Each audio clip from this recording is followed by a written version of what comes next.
বলুন। জোহার। আদিবাসী কর্মী সমাজ আমরা এই প্রথম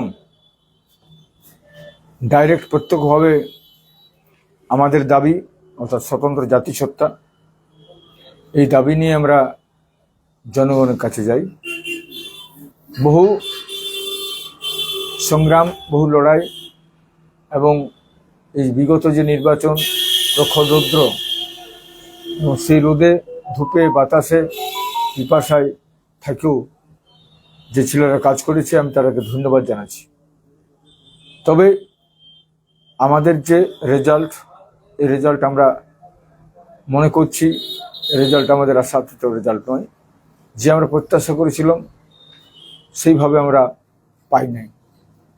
কারণটা হচ্ছে পরিষ্কার কথা যে আজ যে প্রতিপক্ষ আমাদের কাছে ছিল, একদিকে কেন্দ্রে গতিতে আসীন সেটা হচ্ছে বিজেপি, আর এখানে সরকারে যারা ছিল অর্থাৎ টিমস, এদের কাছে আমরা যেটা বারবার জনগণের কাছে গেছি এবং একটা কথাই বলেছি যে আপনারা ঠিকভাবে থাকবেন। ভোটের প্রচারের শেষ দিন সবচেয়ে বড় সাংঘাতিক দিন, এই দিনটা কিন্তু আপনাদেরকে জায়গায় থাকতে হবে। আমাদের কর্মীরা তেমনতর করতে পারল নাই এবং পরিষ্কার কথা এটা সবাই জানে, আজকে ভারতবর্ষের রাজনীতির একটা মানদণ্ড দাঁড়িয়ে গেছে এই যে নৈতিক অবক্ষয়, আর এর বিরুদ্ধে সবচেয়ে বেশি আদিবাসী কর্মী সমাজ লড়াই করেছে আর লড়াই করছি। প্রত্যেকটা বক্তব্য আমার থাকে মদের বিরুদ্ধে, এবং মদটা হচ্ছে আজকে ভারতবর্ষের বোধহয় রাজনীতিতে সবচেয়ে বড় জিনিস, টাকা পয়সা অর্থ লোভ লালসা দেওয়া। আজকে আমাকে দুঃখ লাগছে এইটাই যে এই রাজনীতির মাধ্যমে আমরা প্রথম আইলো, সেখানে কিন্তু এটা বারবার বলেছিলাম যে প্রত্যেকটা রাজনৈতিক দল ভোটের আগের দিন এরা যে ব্যবস্থা করে সেই ব্যবস্থার কাছে আমরা হার মানছি এবং হার মানেই থাকবো। কেন? আমরা সমাজ ব্যবস্থাকে আমরা চাই। জাতি, দেশ, সমাজ গঠনে একটা মানুষের চরিত্র যদি তৈরি না হয়, আজকে আমাদের এটা অত্যন্ত দুঃখের সঙ্গে বলছি, যাকে বলার কথা নয়, ভারতবর্ষের প্রধানমন্ত্রী সমস্ত প্রচার শেষ করে শেষ লগ্নে ও তপস্যায় গেল বা ধ্যান করতে গেল। সেই ধ্যানটা কিসের জন্য? শুধু ভোটে জেতা, সরকারে থাকা, গদিতে থাকা, এটা আমি মনে করি এটা ভুল। কারণ আজকে 15 বছর, এরাও 15 বছর গদি থেকে গেল শাসন ক্ষমতায়, কিন্তু ক্ষমতা থেকে মানুষকে তৈরি করার মতন কোনো পদক্ষেপ কোনো রাজনৈতিক দল একটুকু করতে পারে না। 35 বছর থেকে গেল বাম সরকার কমিউনিস্ট একটা ক্যারেক্টার তৈরি করতে পারে না। তো গণতান্ত্রিক একটা ছেলেকে তৈরি করা মানে এই নয়। আমি মানে কি বলেছিল বিবেকানন্দ বলেছিল মানে দেশকে, জাতিকে গঠন করা। আর সেইখানে তার যে দর্শন, তার যে ফিলোসফি, রাজ্যকে স্থলযোগের কথা বলেছে এবং যুব সমাজকে জাগতে বলেছে। আজকে যুব সমাজকে কি জাগতে বলেছে? যে তোমরা আমাকে ভোট দাও, আমি ক্ষমতায় থাকবো, আমি যা খুশি করবো। এবং মানুষের যে ক্যারেক্টার, পরিষ্কার কথা যে ভালো মানুষ তৈরি হলে ভালো জাতি গঠন হয়, ভালো দেশ গঠন হয়। আর এইখানে ক্ষমতায় ছলবল কৌশল ক্ষমতায় থাকা যায়, কিন্তু সেভাবে করা যায় না। তা আমরা আদিবাসী কর্মী সমাজ স্বতন্ত্র জাতিসত্তা, আজকে জাতির পরিচয়টাই আমাদের কাছে নাই। আমরা জাতির পরিচয়টা আমরা পাই নাই। আজকের দিনে একটা জাতি তার ভাষা, ধর্ম, সংস্কৃতি থেকে দূরে থাকছে। সেখানে তাকে কি করা হয়? যে জাতির ভাষা, ধর্ম, সংস্কৃতি নাই, সে জাতিকে মানে কি বলা হয়, তাকে পরিষ্কার একটা জাতির কাছে তাকে সারা জীবন গোলাম তৈরি হতে হয়। সেই গোলামি আজকে ভাবনা নিয়ে আজকে এরা এসেছে মানুষের কাছে, আমাদেরকে গোলাম তৈরি করছে। তা আমাদের লড়াই সংগ্রাম থাকবে, স্বতন্ত্র জাতিসত্তার লড়াই আমরা পেছাবো নাই। আমি সত্যিকারে বলছি, যারা আমাদের মিছিল, মিটিং, এত আন্দোলন, এত লড়াই দেখলে প্রচুর লোক, সেইখানে আজকে ভোটের কাছে সেটা যে কোনো লোকের প্রশ্ন আসবে যে ভোটের বাজারে সেই লোকগুলো কোথায় নেই। তার মানে আমরা ভোট বাজারে বা ভোটের কায়দা কৌশল আমরা নাই, আর আমরা থাকবোও না। ভোটের কায়দা কৌশল আমরা থাকতে চাই না। আমরা চাইছি পরিষ্কার কথা, নীতির মানে আমরা জনজাতি গোষ্ঠীগুলি সবাইকে আমি চাইছি, যত জনজাতি গোষ্ঠীগুলো আছে অর্থাৎ কর্মী সহ রীতিমিতান যত আছি আমরা, সেই জনজাতি গোষ্ঠীগুলিকে আমি চাইছি পরিষ্কার কথা মেরুদণ্ড উঁচু করে আমরা লড়াই করব। এবং এই যে অবক্ষয়, নৈতিক অবক্ষয়ের কথা, এগুলো আমরা তুলে ধরছি সবসময়। তো আমরা আদিবাসী কর্মী সমাজ আগামী দিনে যে আমাদের ডাক আছে, অর্থাৎ যেটা আমরা হুল্লোড়ি টাঁড়ে আমরা করেছি, 20 সেপ্টেম্বর আমাদের যে আছে যে কর্মসূচি, এই কর্মসূচি অবশ্যই থাকবে। এবং কর্মীরাকে বলবো, আবার আমি মিটিং করে এটা ভালো করে বলবো, সমস্ত এটা আমাদের মোটামুটি জঙ্গলমহল প্লাস আমাদের বালুরঘাট, মালদা থেকে শুরু করে আমাদের জলপাইগুড়ি, কোচবিহার যে আমাদের সংগঠন আছে বা আমাদের কর্মী জাতি আছে, তারা সবাইকে জায়গায় থাকতে বলবো। এবং আমাদের এই লড়াই সংগ্রাম থাকবে। স্বতন্ত্র জাতিসত্তা কেউ দিতে চায় নাই। আমি এটা দুঃখের সঙ্গে বলবো, যারা আজকে লড়াই করলে সবাই মাহাতো ছিল, মাহাতো কর্মী ছিল পুরুলিয়াতে। কর্মী থাকলেও কিন্তু স্বতন্ত্র জাতিসত্তা থেকে অনেক দূরে। স্বতন্ত্র জাতিসত্তা কেন তারা মানবে নাই? তার মানে এদের রাজনীতির মাধ্যমে রাজনীতির যেটা ক্লাস করছে, সেই রাজনীতির ক্লাস এদের কি, যে স্বতন্ত্র জাতিসত্তাকে বাদ দিয়ে কি মানে তোমরা পার্টি করছো? তোমরা কি করছো, কি চাইছো তোমরা? আজকে আমি সেটাই চাইছি। এখানে এই ঝাড়খণ্ড এলাকায়, এই আমাদের জঙ্গলমহল এলাকায় প্রত্যেকটা স্বতন্ত্র জাতিসত্তা যে আদিবাসী কালচার এবং সংস্কৃতিকে ধ্বংস করার জন্য আজকে তৈরি করছে। এবং পরিষ্কার কথা এটাও যে এরা আস্তে আস্তে চাইছে যে স্বতন্ত্র জাতিসত্তাগুলোকে মাইনাস করে এরা নিজের ক্ষমতাকে সেখানে বলিয়ান করবে। আমরা কিন্তু সেটা স্বতন্ত্র জাতিসত্তার জন্য আমরা লড়াই করছি। এবং আগামী দিনে এই স্বতন্ত্র জাতিসত্তাকে তুলে ধরব। এবং আদিবাসী কর্মী সমাজ প্রত্যেকটা কর্মীকে বলবো যে তোমরা কোনোভাবেই নিজেকে দুর্বল ভাববে নাই। আমাদের দুর্বল ভাবার কোনো প্রশ্ন নাই। আমাদের লড়াই সংগ্রাম থাকবে। মানুষকে বুঝাতে হবে যে আমরা স্বতন্ত্র জাতিসত্তার জন্য লড়ছি। ভোটে আমরা এই জন্য এসেছিলাম যে আমাদেরকে কোনো সরকার, না কেন্দ্রীয় সরকার না রাজ্য সরকার, আমাদের কথা কেউ শুনল নাই।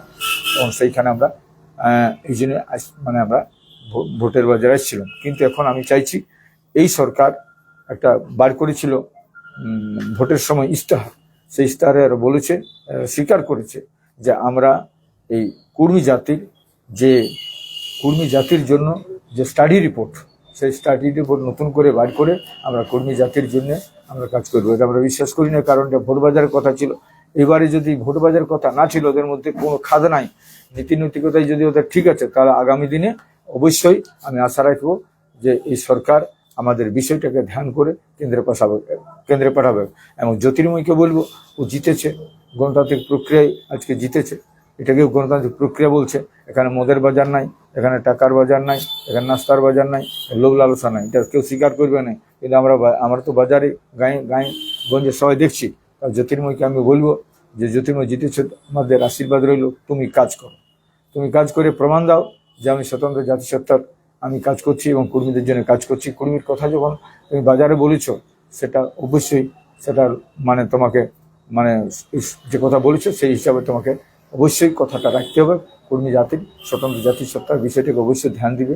এবং সেখানে আমি এখানে যতগুলো প্রতিদ্বন্দ্বী ছিল সবার কাছে আমার অনুরোধ, কর্মী স্বতন্ত্র জাতিসত্তার কথাটাকে সবাই ভাববার দরকার। আমরাও কিন্তু সেখানে এই প্রেসের কাছে আমি সবাইকে রিকোয়েস্ট জানাচ্ছি, আগামী দিনে আমরা স্বতন্ত্র জাতিসত্তার লড়াইকে আবার ভালো করে তুলে ধরবো। এবং 20 সেপ্টেম্বর আমাদের যে রেল টেকা, তার জন্য আমাদের এখন থেকে তার প্রস্তুতি চলবে। সবাইকে প্রশ্ন রয়েছে, বিগত দিনে দেখা গিয়েছে যে পুরোহিতের যে আন্দোলন, সেই আন্দোলনে স্বতঃস্ফূর্ত ভাবে মানুষ কিন্তু লক্ষ লক্ষ মানুষ যোগদান করেছে। এই যে তারপরে রাজনৈতিক ময়দানে আপনার এই একটা পদক্ষেপ, লোকসভা নির্বাচনের লড়াই, বিভিন্ন জায়গাতে আপনারা প্রার্থী দিলেন এবং প্রার্থী দেওয়ার পরে আশানুরূপ ফল পেলেন না। পরবর্তীতে আগামী দিনে যে লড়াই, সেই লড়াইয়ে কি মানুষ স্বতঃস্ফূর্তভাবে যোগদান করবে? মানুষ তো আমার যে ধারণা, আমার সাথে যে সম্পর্ক আছে, এটা অনেক লোকের ধারণাই আছে। কারণ এখনো আমি সেইভাবে এখনো বুঝতে পারছি না যে ওরা না আসবে না, এরকম নয়। ওরা কিন্তু আমার কথায় আসবে, ওরা আসবে, কাজ করতে আসবে, আন্দোলন থাকবে। এখন যারা বিজেপি কর্মী আছে, অথচ বিজেপি করে, অনেক কর্মী আছে যারা টিএমসি করে, অনেক কর্মী আছে যারা বিভিন্ন দল করে। কিন্তু আমাদের আমি তো বলেছিলাম এটাই, যে আমাদেরকে ঐক্যবদ্ধভাবে থাকার দরকার আছে। এটাই আমরা দেখাই দিতাম আজকে অজিত মাহাতো এখানে জিতলে পরিষ্কার কথা, এক বছর সময় লাগতো নাই। কর্মী জাতির স্বতন্ত্র জাতিসত্তার দাবিটা পরিষ্কার কথা ইমিডিয়েট হতো। এছাড়া এই যে আমার কতগুলো দাবি ছিল, যেমন বহিরাগত বা স্থানীয় ভিত্তিতে যে আমাদের নিয়োগ প্রথা, এটা আমি চাইছিলাম। এটা তো অন্য কোনো রাজনৈতিক দল বলে নাই, এই কথাটা আমরাই বলেছিলাম। একমাত্র স্থানীয়ভাবে নিয়োগের করতে হবে, জঙ্গলমহল ব্যাপী আমরা জেলাভিত্তিক স্থানীয়তা অগ্রাধিকার, এটা আমরাই বলেছিলাম, কেউ বলে নাই। আমরাই বলেছিলাম এখানে যে কলকাতা ভিত্তিক যে রাজনৈতিক দলগুলো আমাদের উপর যে শাসন এবং শোষণ করছে, যেমন বালি থেকে, কয়লা থেকে, লোহা থেকে বিভিন্ন গাছ পাথর পাহাড় পাথরকে খতম করছে, পরিবেশকে শেষ করছে, এটা কিন্তু আমরাই লড়াই করছি, অন্য কেউ লড়াই করে না। তো এইগুলো চলবে কে আগামী দিনে? মানুষ বুঝবে কে? একটা কথা হচ্ছে ভারতবর্ষ এমন একটা দেশ, আমরা জানি তো 1757 সালে দেশ পরাধীন হয়, সেদিন কারো কারো কেউ তো সেদিনটা মানে আঘাত করেছিল বলেই তো দেশ ততদিন পরাধীন থাকলো এবং দেশের মানুষ 200 বছর পরাধীন থাকলো। আমার লড়াই কিন্তু সেখানে মাত্র 2015 সাল থেকে, 2015 সাল থেকে এখানে আমি লড়াই করছি এবং এটা আমাদের টেস্ট হইল বলা চলে, যে পরিষ্কার কথা এই দাবির ভিত্তিতে আমাদের লোক কত আছে। এখনও কিন্তু মানুষকে আমরা সেইভাবে তৈরি করতে পারি নাই, আমরা মানুষের কাছে যেতে পারছি নাই। তো আমি সেইখানে চাইবো, পরিষ্কার কথা আমার বক্তব্য হিসাবে, প্রত্যেকটা কর্মী নেতৃত্ব যারা যেখান থেকে শুনছেন, আপনারা অবশ্যই ধৈর্যচ্যুতি ঘটাবেন নাই, আপনার ধৈর্য নিয়ে আপনারা কাজ করুন। আমাদের কাছে যতই বড় বলিয়ান হোক, যতই কিছু হোক, কিন্তু আমরা আগামী দিনে জিতবো, আমাদের জিত হবে। অর্থাৎ স্বতন্ত্র জাতিসত্তার লড়াই কিন্তু সঠিক, এই লড়াই কিন্তু বৈজ্ঞানিক প্রক্রিয়ায় আমরা করছি। কারণ একটা জাতি স্বতন্ত্র জাতিসত্তা না থাকলে চিরতরে সে জাতিকে উচ্চ জাতির কাছে গোলাম হতে হয়। বিগত দিনের যে লড়াই, সেই লড়াইয়ের যে রূপরেখা, সেই রূপরেখায় কোনো কি পরিবর্তন আসছে? বিগত দিনের যে লড়াই চলছিল, আপনাদের যা রূপরেখা ছিল, কিছু তো আমাদেরকে আগামী দিনে কি সেই রূপরেখা অবশ্যই কিছু আমাকে এই জন্য সেন্ট্রাল কমিটির মিটিং করবো। সেন্ট্রাল কমিটির চারটা স্টেটেরই থাকবে, মিটিং করে আর আমরা এর যে মানে কিছু ভূমিকা, কিছু আমাদের কর্মকৌশল, সেখানে কিছু চেঞ্জ করতে হবে। সেখানে আজকে এটা নিয়ে আমাদের বিশদ আলোচনা হবে বা সমীক্ষা হবে। সমীক্ষা হওয়ার পর আমরা পর্যালোচনা বসবো। পর্যালোচনা করার পর আমাদের এটাকে ঠিকভাবে মানুষের কাছে পৌঁছাবার জন্য অবশ্যই পুনরায় কৌশল অবলম্বন করে দায়িত্ব। মূলত আগামী দিনে কি কি কর্মসূচি রয়েছে আপনাদের? আর একটাই মাত্র এখন আছে, সেটা হচ্ছে পরিষ্কার করে আমাদের যেমন আন্দোলন চলছে শোষণ বঞ্চনার বিরুদ্ধে, এটা তো স্বতন্ত্র জাতিসত্তার আন্দোলন নয়। শোষণ বঞ্চনা কোথাও কোথাও ঝামেলা করছে, কোথাও প্রশাসন সেখানে নির্লিপ্ত হচ্ছে, কোথাও ঘুমাচ্ছে, কোথাও এরকমভাবে কিছু হচ্ছে, সেগুলো তো আমাদের সবসময় লড়াই আছে। শোষণ বঞ্চনার বিরুদ্ধে সবসময় লড়াই, কিন্তু স্বতন্ত্র জাতিসত্তার জন্য লড়াই 20 সেপ্টেম্বরে ডাক দিয়েছি, সবাইকে আহ্বান জানাচ্ছি। সেখানে কি কর্মসূচি রয়েছে 20 সেপ্টেম্বর? 20 সেপ্টেম্বরে আমাদের পরিষ্কার কথা, আমাদের পুনরায় স্বতন্ত্র জাতিসত্তার জন্য, অর্থাৎ কর্মী জাতি এসটি তালিকাভুক্ত করা এবং কুড়মালি ভাষাকে 8ম তফসিলিভুক্ত করা এবং আমাদের যে সারনাথমের কোড, আরেকটা হচ্ছে যে পুরুলিয়ার জন্য একমাত্র, সেটা হচ্ছে CNT অ্যাক্ট পুনরায় চালু করা। অর্থাৎ যেটা চালু আছেই, অথচ এখানে মানে কোনো পদক্ষেপ লাইনে বাস্তবায়িত করার জন্য, সেটা আমাদের। এই দাবি নিয়ে কি করতে চলেছেন? 20 তারিখে আমরা রেল টেকা করছি, যেমন ছিল আমাদের রেল টেকা, যেমন কুষ্টানি রেল টেকা এবং আমাদের খেমাশুল রেল টেকা, এটা আরও আমরা বিস্তার করে সব জায়গাতেই বলবো। কারণ ওখানেও আমাদের ঝাড়খণ্ড বা উড়িষ্যা সবাই সেন্ট্রাল কমিটি মিটিং করে গিয়ে করবো সবাই। রেল টেকার প্রসঙ্গ যখন আসছে, তখন একটা সর্বশেষ প্রশ্ন, রেল টেকার কারণে প্রচুর দুর্ভোগে পড়ে এই এলাকার একটা বিস্তীর্ণ এলাকার মানুষজন, ভারতবর্ষের বিস্তীর্ণ এলাকার মানুষজন আপনাদের রেল টেকা, কর্মী সমাজের রেল টেকার কারণে সমস্যার সম্মুখীন হন। সেক্ষেত্রে আপনার এই যে ভোটের ফলাফল, সেই ভোটের ফলাফলে কোথাও প্রভাব পড়েছে? এরকম কর্মসূচি, এরকম আন্দোলনে কোনো প্রভাব পড়েছে? এটা আমি মনে করি নাই, কারণ এটা মনে করি নাই, আর মনে করার কথা নয়। কারণ যে কোনো বন, যে কোনোভাবে কোনো একটা আন্দোলন করতে গেলে সরকারের বিরুদ্ধে, সেখানে সেটা কম বেশি কিন্তু প্রভাবিত হবে, সেখানে অসুবিধা হবে, সেটা কিছু হবে, কিন্তু এটা একটা পদ্ধতি। এটা কোথাও ভারতবর্ষের সংবিধানে লেখা নেই যে তুমি বন্ধ করবে অথবা রেল টিকিট, এটা কোথাও লেখা নেই। কিন্তু আজকে ভারতবর্ষে যারা পাইছে কিছু সফলতা, যেখানে এসেছে, যে কোনো সংগঠনকে সেখানে আগাতে হয়, কিছু করতেই হয়, করতে বাধ্য। আমাদের উড়িষ্যাতে ছিল ভোট বয়কট ছিল, ভোট বয়কট, ওরা কিছু কিছু জায়গায় ভোট বয়কট করেছে এবং কিছু নেতৃত্ব সেখানে ওরা মানে রাজনীতির শিকার হয়েছে, কিন্তু কিছু আমাদের ভোট বয়কট ওখানেও হয়েছে উড়িষ্যাতে ছিল ভোট বয়কট। আমরা বলেছিলাম এখানে লড়িব, ঝাড়খণ্ড লড়িয়েছে, তো ঝাড়খণ্ড সেরকমভাবে কিছু করতে পারে না। আমরা চাইছি সবাইকে নিয়ে একবার সেন্ট্রাল কমিটি মিটিং করে আমরা রণকৌশল, আমরা পৃথকভাবে আমরা কিছু তৈরি করি।